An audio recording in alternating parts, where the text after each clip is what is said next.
It was one of the coldest winter nights in New York City. Snow kept falling without mercy, covering the streets in silence.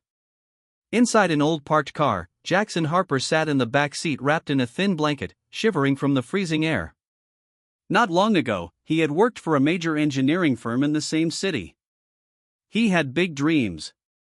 He wanted to design a clean energy system that could deliver affordable electricity to low-income communities.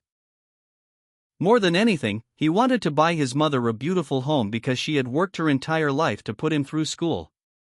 Then life turned without warning. The company went bankrupt. Investors pulled out. Projects were shut down. Within weeks, he lost his job. Soon after, he lost his apartment. Friends slowly stopped calling. And eventually, his entire world shrank down to the back seat of his car. The first night, he couldn't believe he was actually homeless. The second night, he felt anger burning inside him. By the third night, fear had wrapped around his chest. After the fourth, he stopped fighting the silence. Every night he stared at the ceiling of his car and remembered his mother's voice. "Son, don't ever give up. Tough times never stay forever." But reality felt cruel. His bank account held only a few dollars. He hadn't eaten a proper meal in days. He spent his mornings walking into office buildings, handing out resumes, sitting through interviews. But the moment people noticed his worn jacket and exhausted eyes, their tone changed. No one took him seriously. One night, during a heavy snowstorm, he was parked in a nearly empty lot when he noticed a car with its hazard lights blinking. A young woman stood outside, visibly distressed. She was crying. Her name was Emma. Her car had broken down. Her phone battery was dead. The streets were nearly deserted, and the temperature was dropping fast. Jackson checked his wallet. He had $20 left. That was all. His last bit of security. He paused. If he spent it, he might not eat the next day. But if he walked away, this young woman could be in real danger. He remembered something his mother used to say. True wealth is measured by character. Without another thought, he called a tow truck and paid his last $20. Emma looked at him in disbelief. "You barely have anything," she said. "Why would you help me?" Jackson gave a faint smile. "I may have lost everything," he replied. "But I won't lose my humanity." The next morning, his phone rang from an unknown number. A calm but serious voice spoke. "Is this Jackson Harper?" "Yes, it is." "This is Emma's father." Jackson froze. He was invited to a high-rise office building in Manhattan. Nervous and unsure, he walked into a sleek corporate office overlooking the skyline of New York City. Sitting across from him was Robert Anderson, one of America's most powerful tech billionaires. Emma had told her father everything.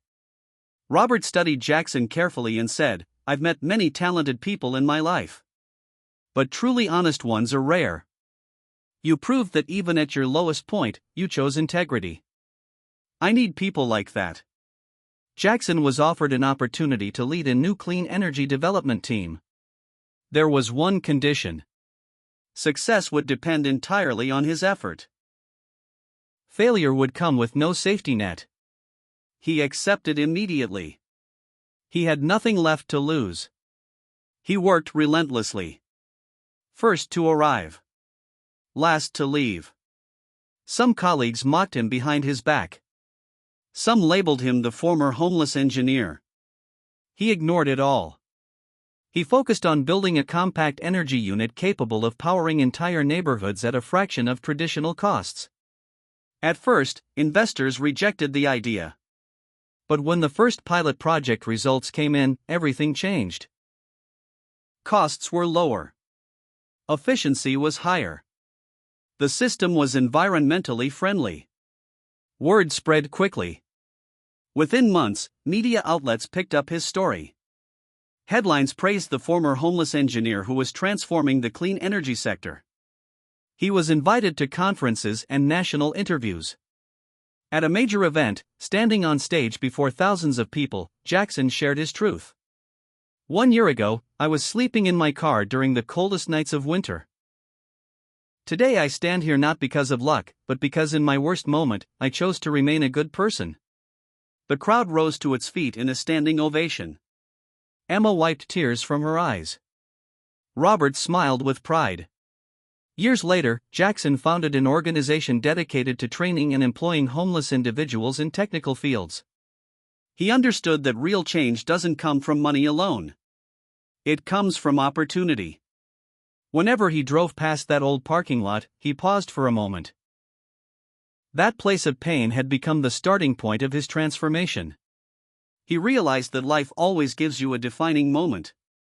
A choice between selfishness and compassion. Fear and courage. Defeat and hope. He chose hope. And that single choice rewrote his destiny. This isn't just Jackson's story. It belongs to anyone who feels lost. Anyone who believes it's over. The truth is, it's only over when you decide to quit. As long as character remains, new paths can open. And sometimes, one small act of kindness can change the entire course of a life.